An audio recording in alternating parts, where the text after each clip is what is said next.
Pedro Venceslau, hoje Jair Bolsonaro está em prisão domiciliar, mas se condenado ele pode ir para o regime fechado. Você conversou com alguns juristas, não é isso? O que eles disseram? Muito boa noite a Ju e também ao Pedro Venceslau.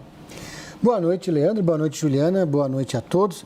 Bom, é muito provável que em caso de condenação, os advogados de Jair Bolsonaro peçam para que ele cumpra a pena em regime domiciliar, alegando situações de saúde iguais às de Fernando Collor de Mello. Não que as situações sejam iguais, mas o precedente de Fernando Collor de Mello pode ser evocado pelos advogados de Jair Bolsonaro.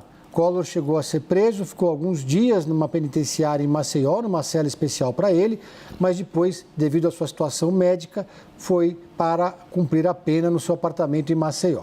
Mas ainda assim, sendo no regime fechado ou no regime domiciliar, a expectativa dos juristas é a seguinte: eles explicam que, somadas as penas máximas de Jair Bolsonaro, naquele que seria o pior cenário para o ex-presidente da República, ele pegaria 43 anos de prisão no regime fechado.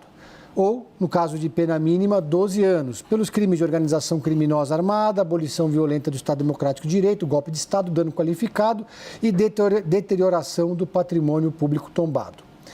Nesse caso, então, segundo os juristas me explicaram, Jair Bolsonaro ficaria apenas 7 anos no regime fechado ou no regime domiciliar, indo depois para o semiaberto. Por que 7 anos? Porque esse é o cálculo que se faz a partir do cumprimento da pena.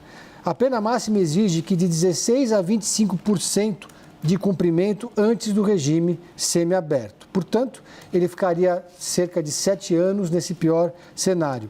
Nas circunstâncias agora, dependendo do julgamento, podem haver atenuantes ou podem haver circunstâncias que podem aumentar a pena de Jair Bolsonaro, se ele for considerado, por exemplo, o líder dessa organização armada. No caso, seria um agravante. É um julgamento que ainda pode reservar algumas divergências entre os ministros, mas é pouco provável que haja uma divergência a ponto de que algum dos ministros peça a absolvição de Bolsonaro por todos esses crimes.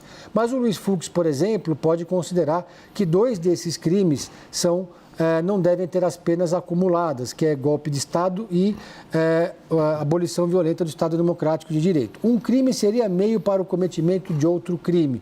Portanto, ele não teria que somar as penas de 4 a 12, de 3 a 8 anos.